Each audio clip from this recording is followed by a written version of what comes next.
Hey everybody, welcome to the Weekly News Recap of the 4th to the 10th of October 2024. So, this week, Konami put out another video for Metal Gear Solid Snake Eater, the remake, Snake Eater Delta. And this video is starring David Hayter, who has obviously voiced Snake in the original game, and it does seem like they are in fact recording new audio and new scenes for the remake, which we didn't know beforehand. We thought, or we were led to believe that it was a shot-for-shot remake, and that they would just be using or reusing the audio from the original game and that kind of thing. But no, there are going to be some new scenes shown off. Also in this video is a bit of an Easter egg. We learned that Eva in the original game was actually voiced by Jodie Benson, who did hell's her name? Little Mermaid. The Little Mermaid. I forget her name now. You know what I'm talking about. Anyway, she did the voice for her. She was using a pseudonym for Snake Eater because ordinarily she would have done kid-friendly things, and Snake Eater isn't exactly kid-friendly. Anyway, this is a fairly lengthy video that's talking about the voice actors and how it was done in the original game, and then talking a little bit later on in the video about some of the scenes that they'll be doing, some of the new things that they're shooting for the new game. It looks like it's mostly just fleshing it out a little bit further. It doesn't look like they're going to be adding like considerable new lore or anything to the story or that kind of thing. Anyway, that's a fairly lengthy video. It's about 15 minutes or so. You can check that out. Elsewhere, Infinity Nikki had a bit of a gameplay overview. So this is something, I think the Infinity whatever series has had quite a few entries in Korea, I think, and hasn't really made its way outside of the Asian market, at least. I think it makes its way over to China and Japan sometimes as well, but typically doesn't really go much further than that. So I think this is the first time it's getting a Western released. And then the gameplay-wise, when it was shown off initially, I thought it was kind of a JRPG thing, but the more we're seeing of the gameplay, it's got a lot more in common with Mario, really, than Final Fantasy. So you've got this big open world that you're working your way through, and you have various costumes and outfits that all have different powers and different abilities. And some of them are pretty like cozy game stuff, like fishing and insect catching and animal grooming and that kind of stuff. And then there's more video game things like double jumps and glides and attacks and that kind of thing. But it does seem like there are these kind of yarn stars all over the place that you're going to be collecting. So like Mario with stars or Mario with moons and stuff like that. It does seem like it's more of like a platform type game that does have some like combat to it. I mean, Mario technically has, I guess, you jump on top of enemies. It doesn't really have much beyond that. But yeah, it's that kind of game. I always thought it was a turn-based JRPG type thing because that was the vibe I was getting from it, but that's not really what it is. Anyway, this is getting a beta at some point, I think, next year, so we might get a chance to play it beforehand. It looks kind of fun and cute and wholesome to some extent. Keen to try it out myself personally. Anyway, that's Infinity Nikki. We don't have a release date or anything for that, but I think it's next year at some point. Redemption of Lewin, a newly announced game. This is, I think, the third game in a series of this. Now, you're going to look at this and you're going to tell me, Foley, you've shown this game off multiple times now, and every time you show it, it has a different title. And I can only tell you that those are all different games. Yes, I will grant you this does look like a lot of other games that have a very similar look and feel and gameplay style to them, but they are in fact not the same game. Phantom Blade Zero, Wuthering Waves, Whispering something, Where Winds Blow, Where Winds Meet, I don't know. This, Black Myth Wukong, they all look really, really similar. And it's gonna be difficult to tell them apart, I think, down the line. Anyway, Revenge of Lewin, I think next year. I don't know if they specified a year, to be honest. Anyway, you can see it's got a bit of a Sekiro thing going on, like a lot of those games that I've mentioned. 2025 looks like it's everything except Switch. Stone of Madness. So this is the next game from the guys behind the Blasphemous series, Blasphemous 1 and 2. It's not a side-scrolling Metroidvania type thing. This is more of a isometric stealth game. So we showed this a little bit, I think it was at Summer Games Fest this year, where they showed off a little bit more of the actual gameplay of Stone of Madness. This trailer, unfortunately, is entirely in animation, so you won't see any gameplay from this. The general vibe of it is that there is a abbey somewhere out in the wilderness somewhere else that is also used to house the mentally unwell, shall we say. But it's, of course, it's the church, so they're obviously not treating them very well in any way whatsoever. So the crux of Stone of Madness is there are 5 inmates who've all met up. They found this kind of empty room that it seems the wardens don't know about, and they are using this room to kind of plan their escape. So you're going to use 5 different characters. They all have their different strengths and weaknesses. All of them have some kind of phobia. So all of them are going to be scared by something out in the environment. And then all of them are kind of good at one thing or another. And you're kind of trying to use all 5 of them to try to get all 5 of you to escape. And that's kind of the gist of Stone of Madness. Anyway, it's going to be out next year, early January, or late January, right? So January 28th, 2025 for Stone of Madness. This is new Arc Line. So this is kind of interesting looking isometric RPG, CRPG type thing. I've been playing a lot of Baldur's Gate 3 recently, so this is right up my alley right now. Anyway, so tactical, turn-based, top-down, isometric, whatever, RPG shenanigans. It's set in a sort of steampunk fantasy world, because you can see there are obviously non-humanoid creatures, or non-human creatures rather.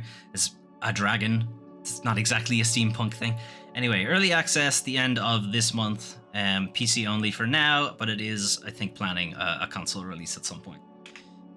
And we have Sprawl. So, Sprawl, I was meant to play on the channel last year when it was launched for PC. And I did do a stream of it, but you won't find it in the VODs because microphone was off for the whole thing. So, yeah. Anyway, I have played it, and it was technically, I suppose, it was on the channel, but you wouldn't know. Anyway, it's a really fun, very fast-paced first-person shooter. As this little blurb kind of points out, Titanfall, Fear, Killzone, Doom. Like, it's got Titanfall and Doom. Yeah, I'll give it that. And Fear, I guess, because it's a bit scary, but it's not super scary. But it is very fast-paced, wall running, wall climbs. Doom in the sense that you really shouldn't be standing on the spot ever. You should be in constant motion to avoid being killed. There's a lot of fluid changes of weaponry, different combos you can do with different weapons. You have that slowdown thing, like you can shoot your own grenade out of the air. It is quite very satisfying, and the levels are quite intricate. There's a lot of different ways to get around them. So yeah, check it out. It is on PC already. I think it's on sale fairly often.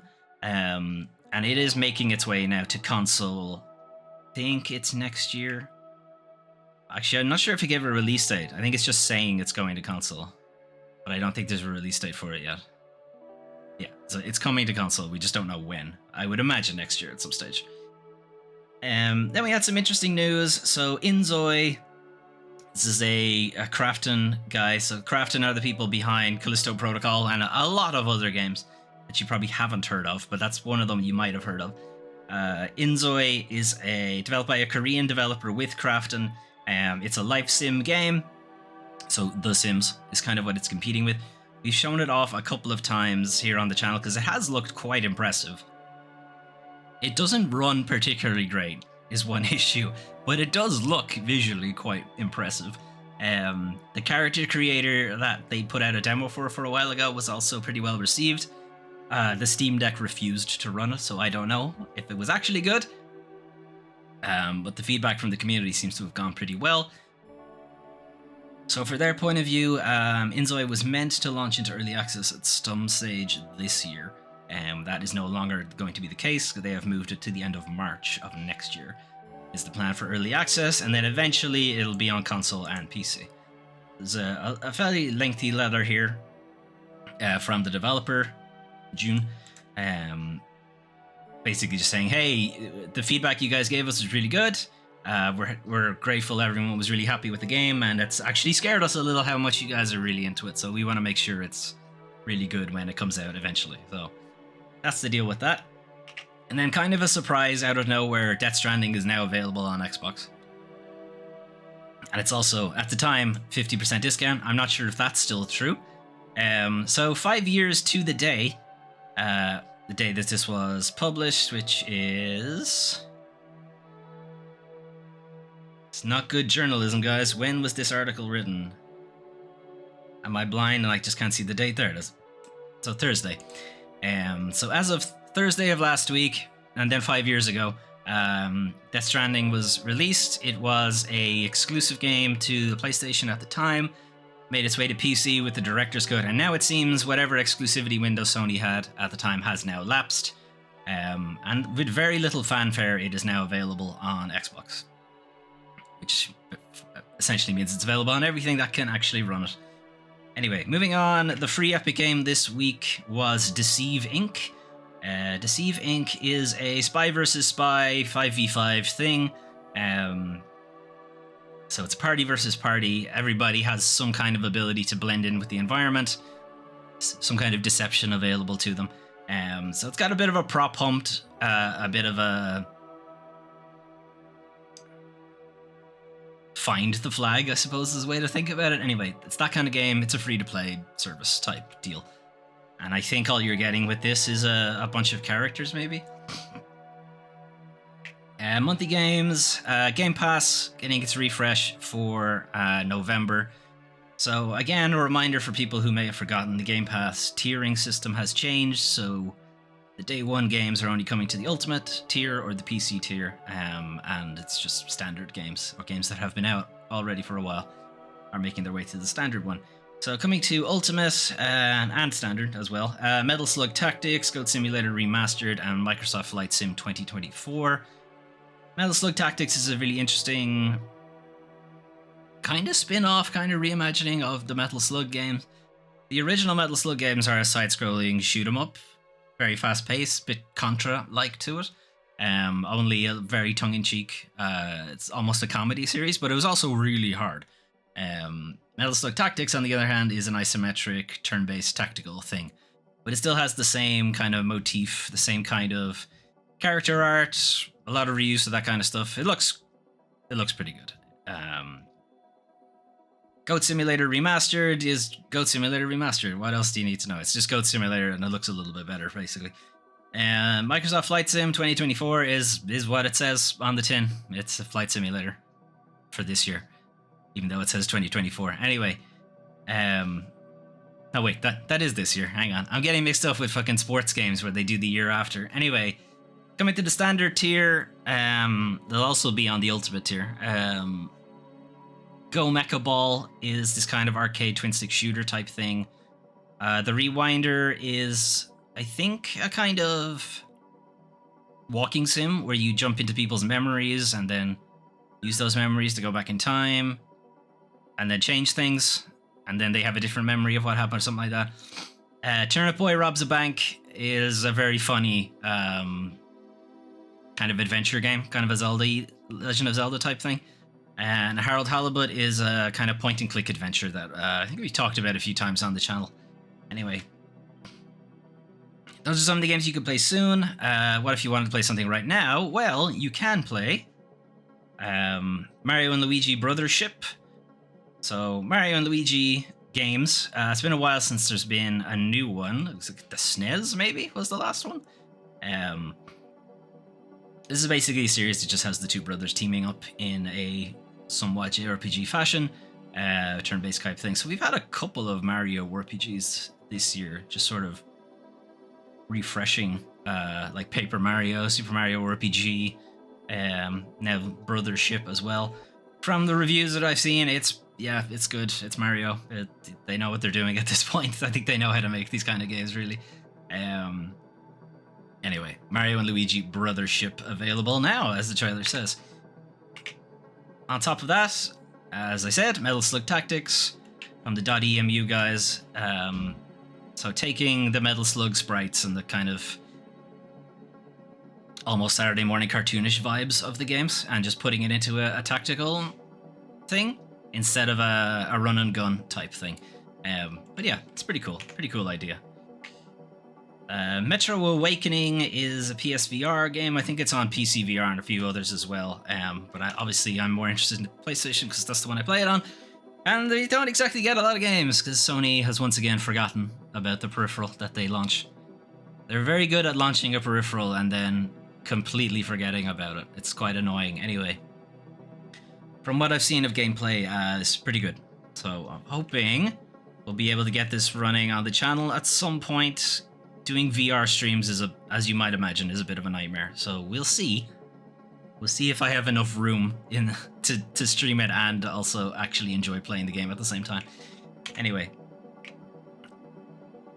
Slitterhead from Boker Studios. You might recall Boker Studios is was a developer formed from some former Silent Hill developers. The reviews for Slitterhead are kind of all over the place. There are some people who are like, this is really interesting, it's a cool pastiche. Not particularly super scary, but kind of interesting and novel. And then other people are, it's buggy as fuck. So yeah, we're not entirely sure. What I would say is it is probably a bit rough, right? You do have to remember the original Silent Hill games, and this is a developer from those original games. They were really rough, you know? They didn't exactly run particularly great. There's a reason Silent Hill had that fog, like, and it wasn't for necessarily the in-game reason why they gave. But the creature design is pretty amazing, and the ability to jump around into different characters and use different abilities kind of on the fly is pretty great. But yeah, I think the general consensus is it's pretty jank, so unless you're willing to put up with jank and possibly unfair situations, maybe it's not for you. Anyway, that's Slitterhead. And we have Death of the Reprobate. So Death of the Reprobate is a point-and-click adventure type game. This is from a solo dev, and it is sort of, as a developer makes out themselves in the game's blurb, it's sort of Monkey Island by way of Monty Python. Like that's kind of the vibe they were going for. So it very much does not take itself seriously. It's kind of making fun of a lot of the terrible art from this kind of stuff. And I think he just straight up shoots this guy here. Yeah.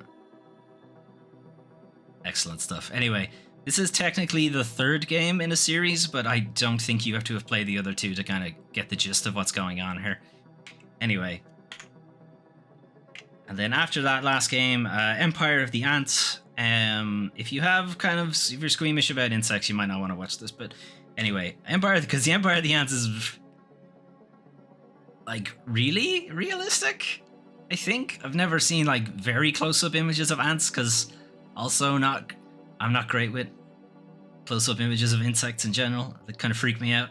Anyway, the idea with Empire of the Ants is, as you might imagine, it's an RTS. From out of nowhere, it's an RTS thing about an ant empire, and that you need to protect and then take over new territory, protect yourself from other territory, and so on and so forth.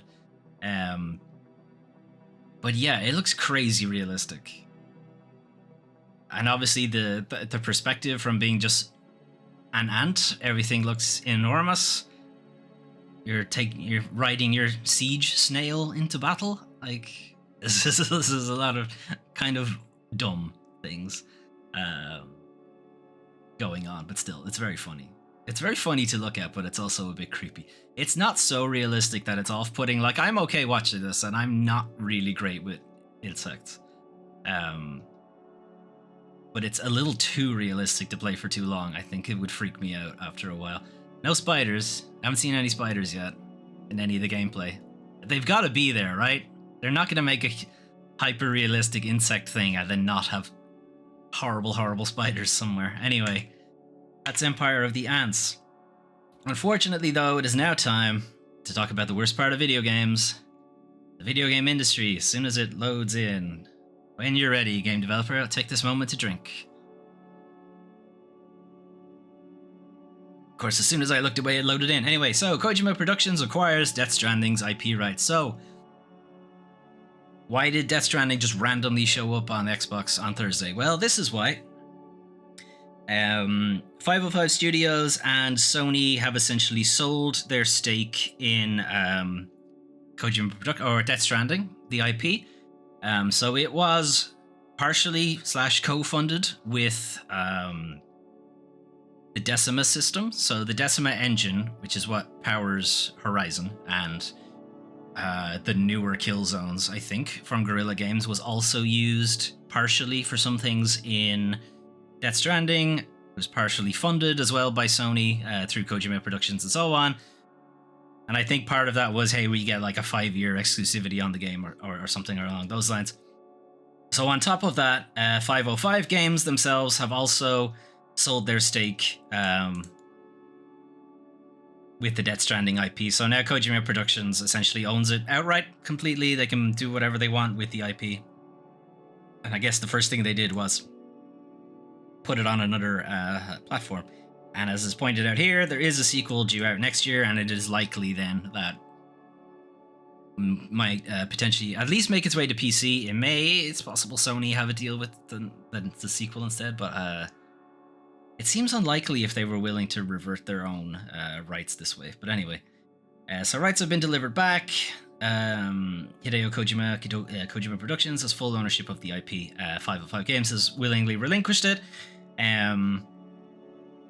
Reminder about how the game saw critical acclaim when it was initially released. I really liked Death Stranding. It's incredibly slow to get going. Like, if we did I haven't done one in a while now, but if we did a Foley Plays Games a bit, and like if we did a Foley Plays Death Stranding a bit, normally those are like 3 hours long, 4 hours long. We wouldn't even have gotten to gameplay by then. There's like very small bits of gameplay in between, but the first 3 hours of Death Stranding is just setting it up. It's just setting up the story and the world and what's going on and what are the stakes. It takes a very long time to get going. That is one issue I would have with it. There's a good while before you have free reign to just kind of do what you want for a while.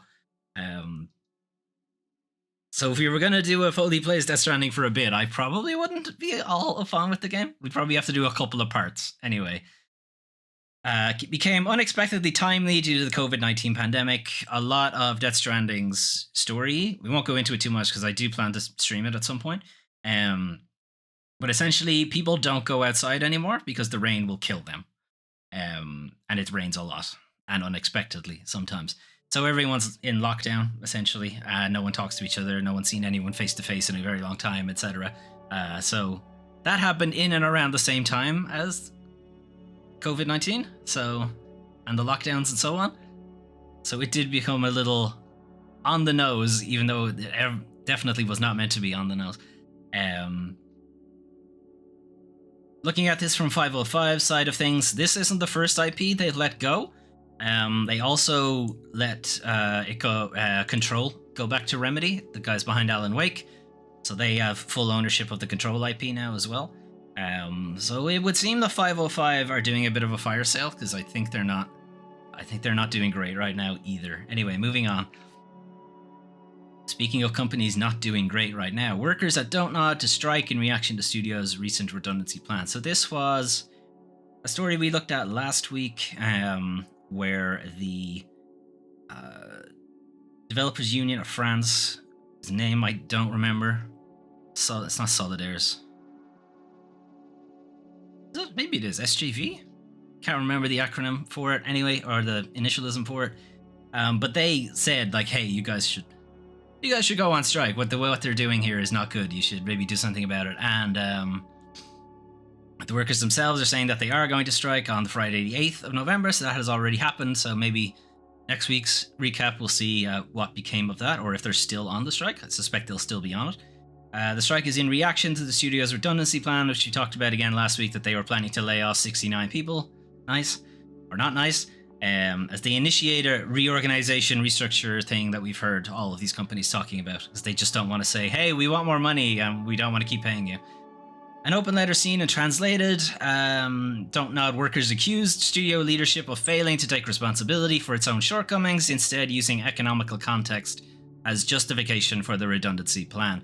So basically, upper management are fucking around. They're not taking responsibility for their fuck-ups.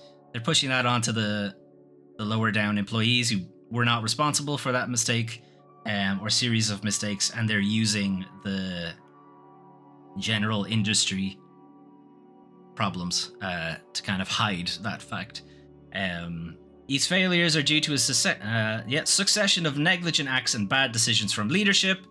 We have warned leadership about these failures for years, but have never been listened to, which is obviously an issue when you're not a unionized group. I'm not sure if if they're going on strike, they probably are unionized, but I'm not sure if it's recognized union. So yeah, this is a repeat of what we've seen in a lot of the video game developers, and this isn't isolated to the video game industry. This is every industry, really.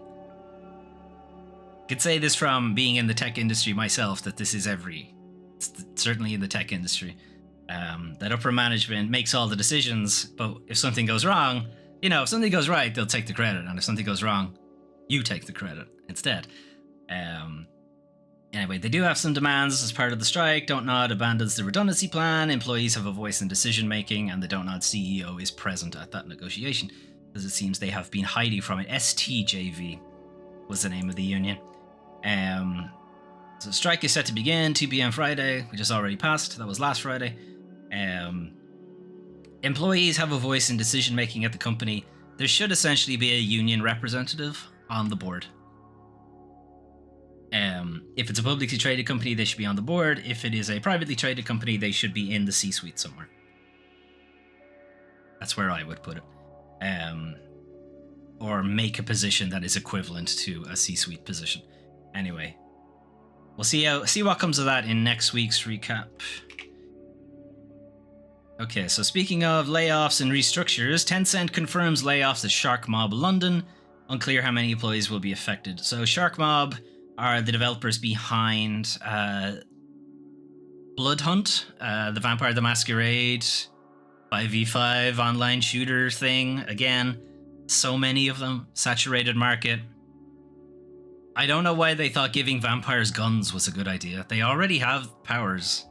I don't need guns. What's a gun gonna do to a vampire? Anyway, my issues with the game's premise all by itself aside, it was another 5v5 shooter where there are already dominant players in the game. You saw what happened with Concord, and Bloodhunt was just earlier, but it's also been a casualty of it, and as we can see, the developer is also being shut down.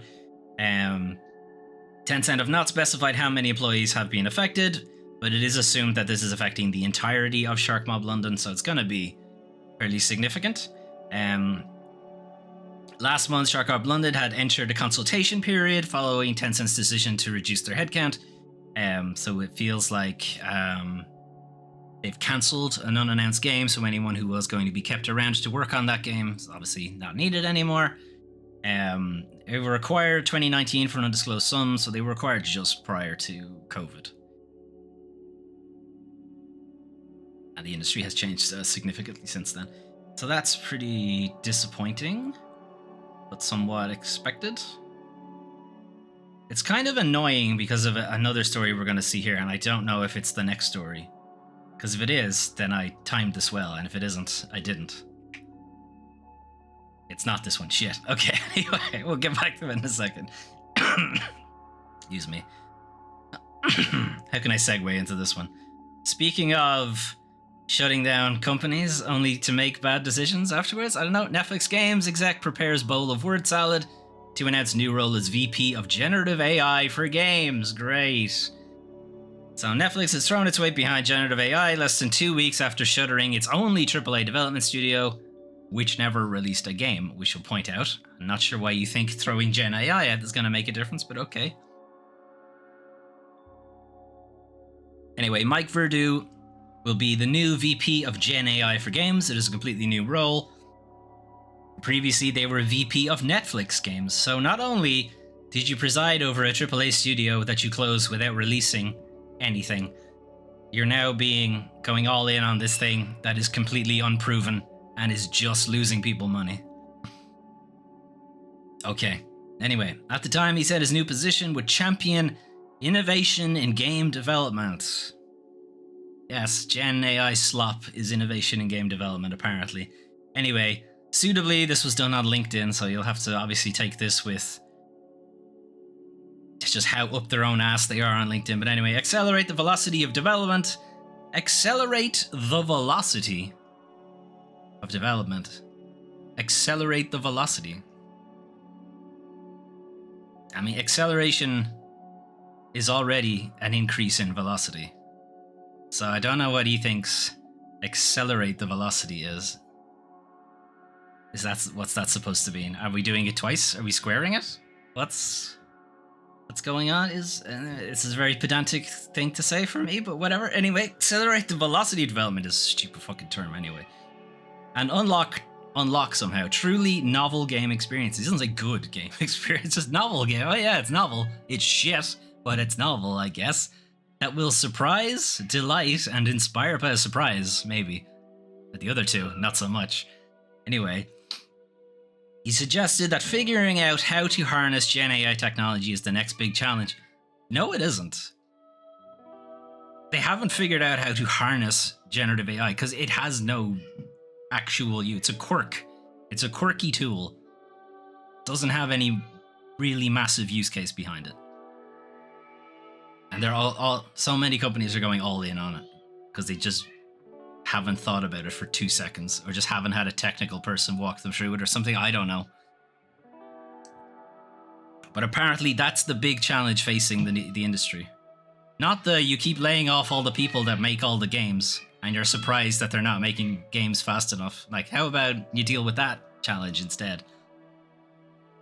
I am a game maker at heart. You're really not. You're very much not. Because one, you didn't make a game.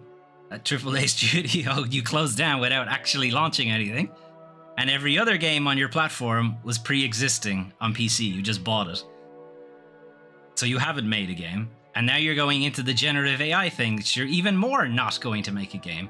But okay, I'm a game maker at heart. We'll have to adapt and change, but when have we failed to meet that challenge as an industry? Constantly. We've constantly failed to adapt. This is why we're in the position we're in. Because you just keep throwing money at things and expecting it to make a difference. Anyway, Purdue isn't the first executive to go all in on this slop.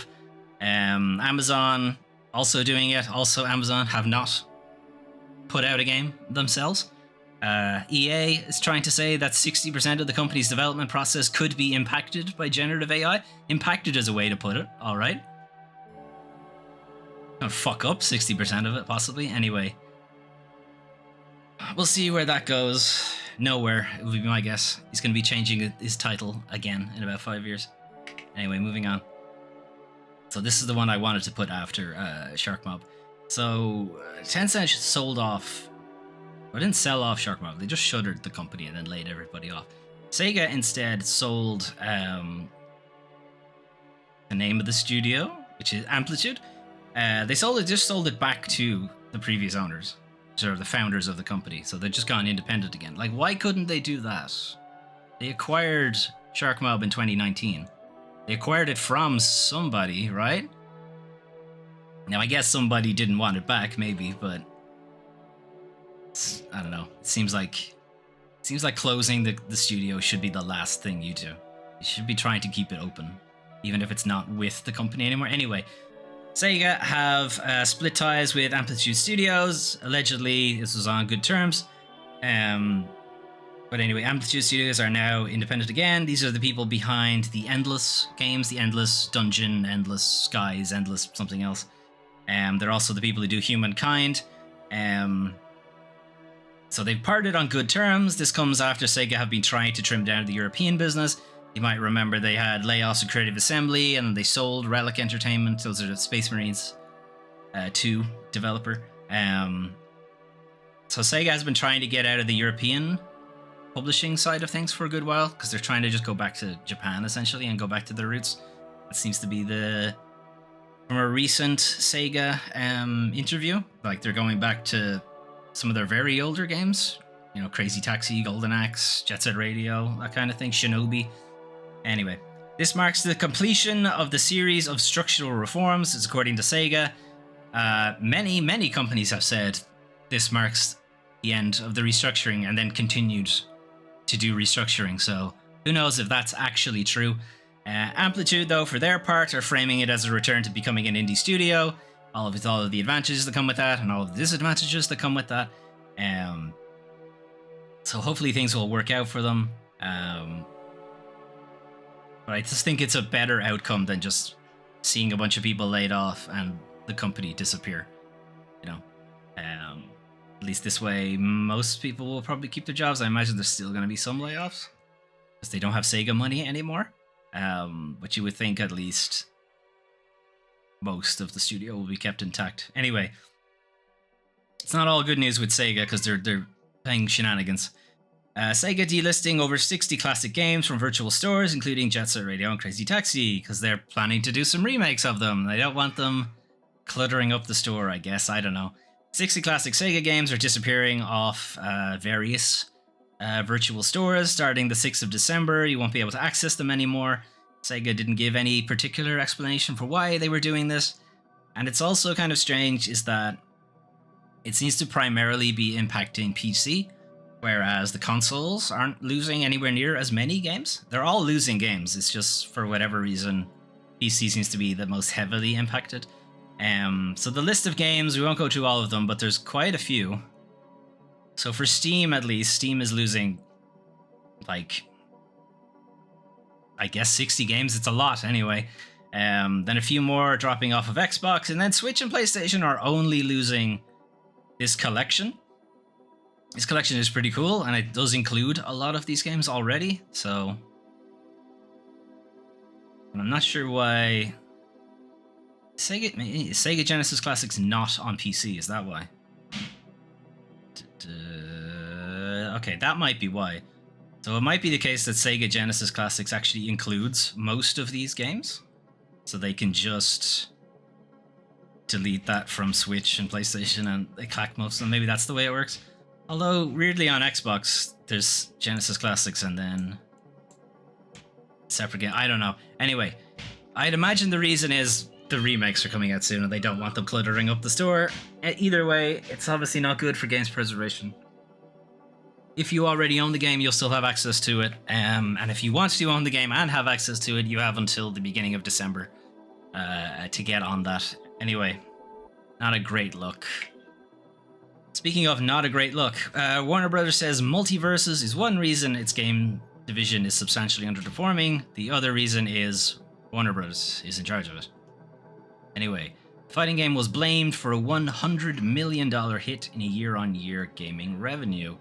So Warner Brothers has admitted its games business isn't doing as well as it could. Yeah, I mean, if you would stop letting sales and marketing make all of the decisions, you could probably do a little bit better. Anyway, this is coming from an earnings call. So a bunch of different companies had earnings calls this week. Sega among them. We were talking about how they cut ties with Amplitude Studios. Warner Bros. Discovery was talking about what they're going to be doing going forward to kind of make up for this Suicide Squad and Multiversus kind of underperforming. So this underperformance applies to our games business. We recognize it's substantially underperforming its potential right now. We have 4 strong and profitable game franchises. You have way more than that, but you refuse to acknowledge them, but okay. Hogwarts, Mortal Kombat. Game of Thrones is apparently a strong and profitable game franchise? Is it? Can you name any really well-known Game of Thrones games? Kind of struggling, but apparently they seem to think so. And Hogwarts is one game. I'm not sure one game makes a franchise, but okay. I mean, Mortal Kombat, yes, has been going, you know, I mean, that's almost been there since the beginning. And DC obviously isn't its own franchise, but it also obviously has a bunch of spin-offs. Warner Brothers are also responsible for the Lego series. So Lego Batman's, Lego Marvel, Lego Harry Potter, all of them. That's Warner Brothers as well. So basically, they're going to be putting all of their money behind those 4 pillars instead of any other game that they have in their catalog. We're focusing our development efforts on those 4 core franchises with proven studios to improve our success ratio. It should be pointed out that Rocksteady was very much a proven studio with a franchise it was proven with, and you still fucked it up. But okay. Zaslav notably didn't include Multiversus. Zaslav is the CEO, who is just... He's 0 for 400 and something at this point, but okay. It was not a strong and profitable game franchise. Later pointed out that it's responsible for $100 million drop in year-on-year revenue. They attribute the drop to underperforming releases. Primarily, Multiversus is not entirely responsible for it, but it is responsible for the biggest chunk of it. It should be pointed out, though, when Multiversus came out initially, right, July 2022, it did see some interest, but it lost interest pretty quickly afterwards. Then they closed down the game for an entire year. Just took it down. They were going to rework it and bring it back. And when they brought it back, they did not rework it. They brought it back with a payment platform system. Good job, idiots. So when they did bring it back, it had less than the peak it had before, and is now down to less than 2,000 people a day. And how many of those are actually paying for it? Probably not many. Anyway, good job. Only Warner Brothers could lose money on Multiversus and Batman. Anyway, speaking of people losing money, unfortunately, it's not Take-Two. We're in the business of making great big hits, Take-Two CEO says, after closing down their only good indie publisher. Good stuff. Anyway. So, this is going back to when Take-Two shut down Intercept Games and Roll7, which are the Ollie Ollie people and the Roller Drone people, Kerbal Space Program people. And then their CEO tried to say that we didn't shutter those studios, even though you objectively, demonstrably, definitely did. But he still said they didn't. Anyway, they've confirmed now that they did in their earnings call. Fucking idiot. Or not even an idiot. He knew exactly what he's doing. Just fucking sociopath. Take-Two's now confirmed those shutterings, as well as the sale of the indie publisher Private Division, which is responsible for a lot of games you like. A lot of the indie games you like. So that's not good. Anyway, Private Division has been sold off to a mystery buyer, which will be apparently revealed sometime soon. It has not been revealed just yet. They are still planning to support Moon Studios' No Rest for the Wicked. Moon Studios are the Ollie and the Willy... Oh, not Ollie.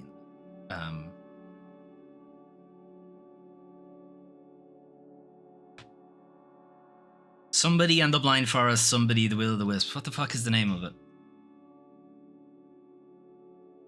I don't have it in my head now. I don't know. Anyway, it's those guys. They're No Rest for the Wicked. It's actually pretty cool looking, top-down Diablo, Dark Souls-y type thing. I'm waiting for it to leave early access, because I don't like to play games when they're already in early access, but it's one of those games where I'm like, I mean, how bad would it be to break that rule? Anyway, explaining why the company elected to sell its indie label, it just trotted out a bunch of nonsense that didn't make any sense. We're really best at these big AAA experiences. We're really best when we can just throw money at it and not think about it, like GTA and Red Dead Redemption. That's when we're best. When we're just sloppy and completely unbounded and don't have any control over anything. Anyway, to make sequels to existing beloved franchises as well as to create new hit intellectual properties is our mission, and we're gonna do that by shutting down the studios that made some really interesting games and the publisher of some really interesting games. We're gonna do that, and that's gonna help us make new intellectual properties. That's what's gonna help. The scale of these projects was candidly on the smaller side, and we're in the business of making great big shits. So, we want new intellectual properties, but new, big, giant whales of intellectual properties that we can turn into an online service and then sell shark coins or shark mob or whatever the fuck the GTA Online thing is. They want another GTA Online, basically. And Roller Drome and Kerbal Space Program were never going to be new GTA Onlines. Anyway, so that's cool. Sony president promises better PlayStation quality checks after Concord's failure. Yeah, that was the problem. Quality. Quality was the issue with Concord. Not that it was completely unimaginative and uninspired and just focus tested to shit. If anything, you had too many quality checks, I would argue, but okay. How did a game that wasn't busted or terrible bomb so spectacularly? How did a game seemingly destined to fail get through Sony's quality checks? Renowned for setting the bar for modern gaming blockbusters. Citation needed on that. Anyway, so they said, yeah, we're learning lessons from Concord. So this is what we're gonna do. We're gonna check in earlier during the development process to determine if things are on track or not. Remember that Herman Hulst, current co-CEO of Sony Interactive Entertainment, when he saw Concord, he said, oh, this is going to be amazing. Players are going to love this. We're really happy to have them join the team. That's what he said. And that's checking in on development pretty early, right? Anyway, the company has been too siloed when approaching new projects, needing more communication between teams. Yes, putting more chefs in the kitchen will get the soup made quicker. That's what he's saying. He wants more focus testing, more blandness, more genericism. The more voices you put into the design process, the more generic it becomes. You have to have a small design team so that they can have a vision. You can't have a vision of 400 people. It will be a mess. It has to be a small vision. And you have to trust the people you've given that vision to. And if it doesn't turn out well, fine, but you could put it back on them. But if it doesn't turn out well, you don't really have anyone to blame when there's 1,000 people who are making the soup all at the same time. Anyway, releasing time for Concord might have been especially bad. Not really sure what he meant here, if he meant releasing time like in the year when they released it, or do they mean like this late into the online shooter genre, like that hasn't really evolved since Overwatch. There's just no space for it in the market. Not for the kind of money Sony would want. Like, there's space for it for like a small player base, yes. That's not what Sony wanted. Sony wanted a massive player base. There's definitely not space for a game that big anymore. Live service multiplayer games are just risky, even if everything is done right. So even if they did all the first three things right, it's risky anyway. And you guys are all about risk, right? You love risk. That's why you make the same 4 games over and over again. That's why you make The Last of Us over and over again, because you love risk so much. Anyway, with regards to IP, you don't know the result until you actually try it, and then you don't try it. You cancel games before they come out. You unrelease games 2 weeks afterwards before you find out if they were going to work or not. Anyway, they want to start doing checks, adding these gates, essentially, so they can check in on the game to see if it's going well, and they want to do that earlier in development. The issue with doing that is the game hasn't really come together yet, early in development. If you know anything about video game development, it's in pieces along the way. And you gradually start connecting the pieces, but that's late in development. Getting into it early in development, you'll have like grey blobs moving around the scene at best, and they won't even have guns. Like, anyway, and then talking about, this is kind of the more concerning one. So they're talking here about release windows for their first party and third party titles, and they don't want to deploy them in such a situation where they would have cannibalization, which is essentially releasing 2 games that you own at the same time. One of them gets all the sales and one of them doesn't. So they want to avoid doing that. And that is an issue with consolidation. It's something that's going to become a problem with Xbox as well. You're going to see fewer releases because they don't want to release, say, Call of Duty alongside Fable for Christmas, we'll say. They're going to release Call of Duty because that one will make the money. Which means Fable has to release somewhere else in the year. And the more studios you have under your umbrella, the fewer games that come out.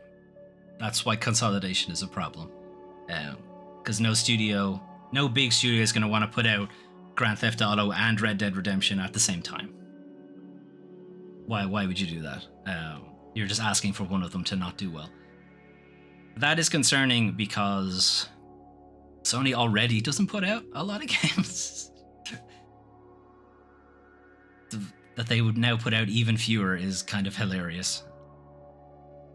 It's kind of hilarious considering Sony, PlayStation in particular, is so dominant in the video game market, and they like put out nothing most of the time. Anyway, moving on.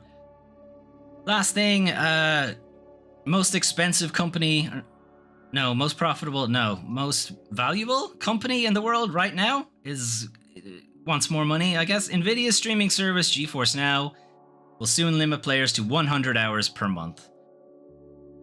Cool. All right, so GeForce Now, if you're not familiar, is a video game streaming service.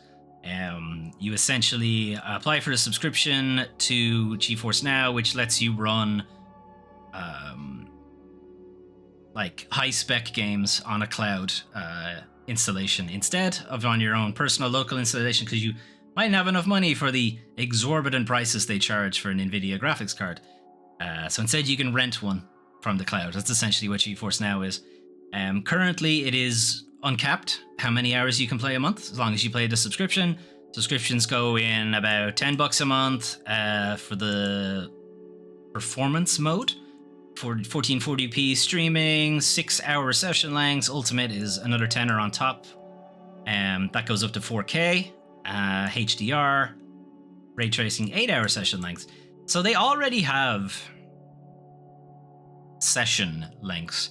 Oh, I think session is meant to mean day, but I don't think they specify day because it probably resets at like 5 a.m. or something like that. So they already kind of have you capped at 8 hours a day, we'll say, or 6 hours a day. And then they're going to say 100 hours monthly playtime. That's about 12 sessions on the Ultimate. Now, if all you do is play on the weekend, that's probably fine. If you're an adult with responsibilities and a job, that's probably fine. You probably won't hit the 100-hour mark ever anyway.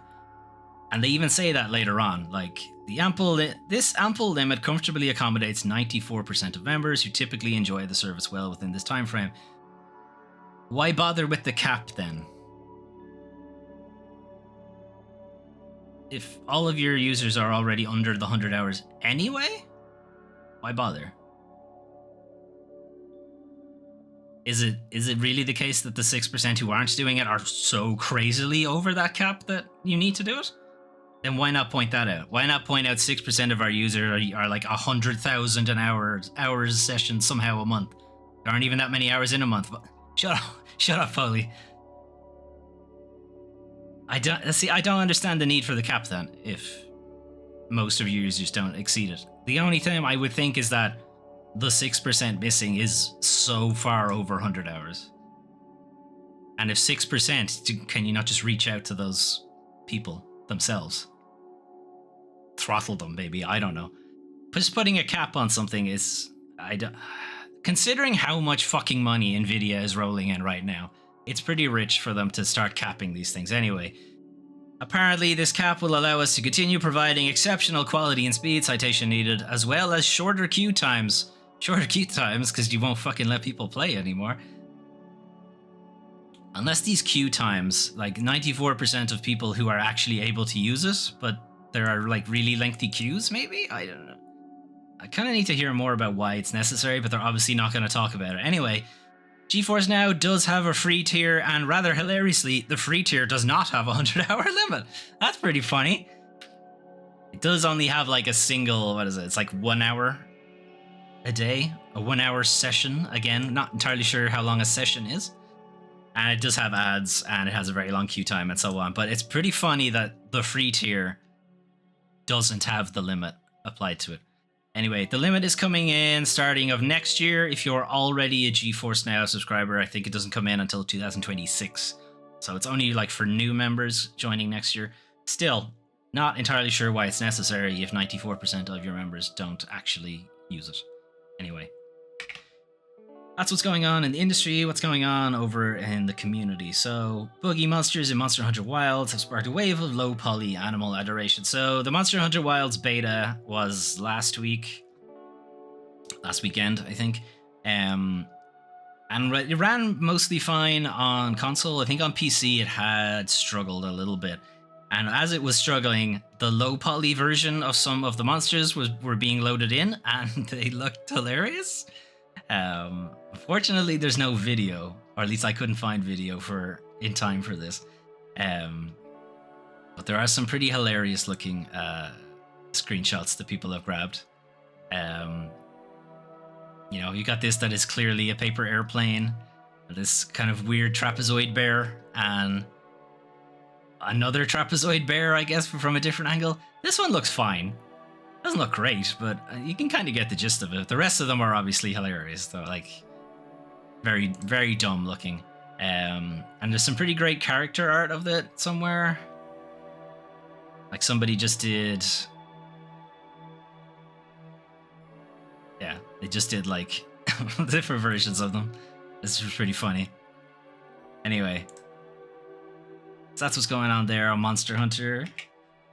The Grammys have chosen 5 game soundtracks for this year. They're pretty bad choices, perfectly honest, but whatever, it's the ones they went with. Anytime. So this kind of goes down to how things get nominated for awards in the first place, is that it isn't the case that every soundtrack is in the running. Like every game that has a soundtrack is in the running for a Grammy Award or whatever. You have to put yourself forward for it. And putting yourself forward for it also costs money. And the vast majority of indie devs don't really have money. It's not exactly a lucrative industry for independent developers. The only ones you're really going to see have that are the big publishers who have that kind of money to put themselves forward for it. So you're going to see stuff from the bigger publishers: Avatar, Frontiers of Pandora, Ubisoft, God of War Ragnarok, Sony, Marvel Spider-Man, Sony, Star Wars Outlaws, Ubisoft again, and then Wizardry, Proving Grounds of the Mad Overlord, I've never heard of. That was the only kind of one that was out of nowhere for me. On top of that, it's hard to say whether or not the Grammys make a good choice, because so few of the game soundtracks you would expect to be in there. Like Crypto the Necrodancer wasn't in there for the choices. I don't think Final Fantasy has ever been in it, because Square Enix just don't have any money. Anything from Sega, Atlas, there's so many that could go in there. And they never do. And a lot of these are licensed. Spider-Man, Star Wars, Avatar. Even previous winners were Star Wars. That's kind of taking the piss. Fucking John Williams music. Yeah, I wonder which one's going to win. Anyway, previous years, Assassin's Creed Valhalla won. The first one, I think, was 2023. And Star Wars won last year. And I don't know what will be this year. It's interesting that it's God of War Ragnarok Valhalla. The DLC specifically, like not the main game. Marvel Spider-Man 2. I haven't played Marvel Spider-Man 2, but even the original Spider-Man. The music was fine. I'm struggling to remember any of it, though, to be honest. At least God of War has a kind of a theme that plays out through it. It's a motif, a leitmotif. Is that what that is? Avatar, Frontiers of Pandora, haven't played. Star Wars is a Star Wars game. It has Star Wars music. That's not very difficult. Anyway, industries outside of video game industry aren't amazing at picking these kind of winners, but again, most of this goes down to who gets nominated, and the process of getting nominated is that it costs money. So anyway, moving on. Last thing we're going to take a look at is this fan game that is currently being made by Bean Adventure Agency. So this is the Booze of Monkey Island, and it is a fan Monkey Island game, as you might imagine. It's kind of taking the Escape from Monkey Island aesthetic. Sorry, not Escape. Curse of Monkey Island. Kind of almost Disney animated characters, but kind of putting it in the original Monkey Island setting. It is very, very super mega early in development, and will almost certainly be cease and desisted at some point. But before that happens, maybe you can get out and give it a shot yourself. It run on PC. It is currently free on itch.io. And if you're already on itch.io, you could check out a bunch of other shit, because there is some really good stuff on itch.io. Anyway, that game from last week's one that was like the LCD game in the Moida Mansion. That's also on itch.io. Anyway, there's a lot of stuff there. It's a really good independent platform. A lot of free games that are like very good, and they do some really good sales. Anyway, it sounds like I'm shilling for itch.io. I'm not. I don't talk about it much, I guess. I talk about a lot on Steam and Epic and PlayStation. I don't really talk about itch.io too often, but it's a very good thing. Anyway, we will leave... I guess we'll leave Brothership to play. Anyway, that was the news for the 4th to the 10th of November 2023. Pretty slow for new releases. Pretty slow for the games industry in general. It's going to more or less be starting to wind down. Kind of the biggest releases will have been out by now in time for Christmas. There are no big events except the Game Awards later on in the year. We'll be talking about that at some point. I'm sure Jeff will come out of his hibernation. Anyway, some stuff there about Snake Eater. That's still supposed to be out this year, but I kind of feel like that's not going to happen now, so it's probably next year. Infinity Nikki as well, I think, was going to be slated for this year at some point, but that's obviously been pushed back. And things for Game Pass this month, it's pretty decent, I think. Metal Slug Tactics is pretty good. Flight Sim is good for just messing about. You're gonna need a pretty beefy PC, I think, though, to play it. And yes, the Game Pass, not getting the day one games on the regular Game Pass Standard Edition, Standard tier anymore isn't great, but the games that they have for this month are pretty decent as well. So, Go Mecha Ball is a lot of fun. It's a really fast-paced, arcadey, twin-stick shooter type thing. Harold Halibut is a bit slow-paced. They're almost the complete opposite of each other. But its art direction is really interesting. It's like this stop-motion models. Not stop-motion puppeteer work is kind of what it looks like.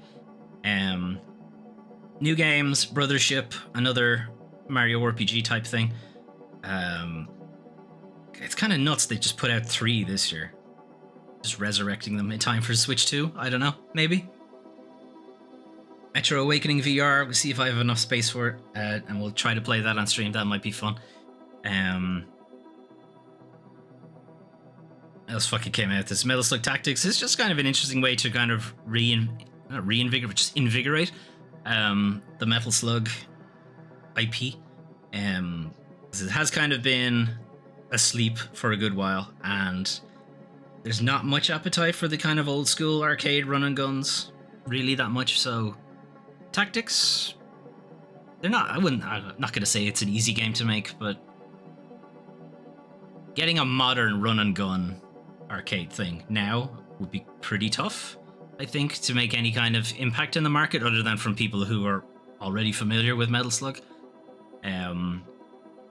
But Tactics games are getting somewhat of a renaissance, so I think it kind of does make sense for them to attempt that instead. Shark Mob London shutting down. It's not great to ever really see a studio shut down. And it's not clear if the Blood Hunt, Vampire the Masquerade 5v5 hero shooter type thing was their idea. If that's what they wanted to make. If it is, and that's what they wanted to make, and it didn't succeed, then I guess you have to take your lumps, and that's what the actual being accountable is, other than the corporate version of accountable, which is you say you're accountable, but then you lay off everybody else except yourself. Speaking of, fucking Take-Two shutting down Private Division instead of just spinning it off into its own thing. Don't see why they couldn't have done that. Sega did it with Amplitude Studios. They should have let them be their own independent thing instead of just shutting it down entirely.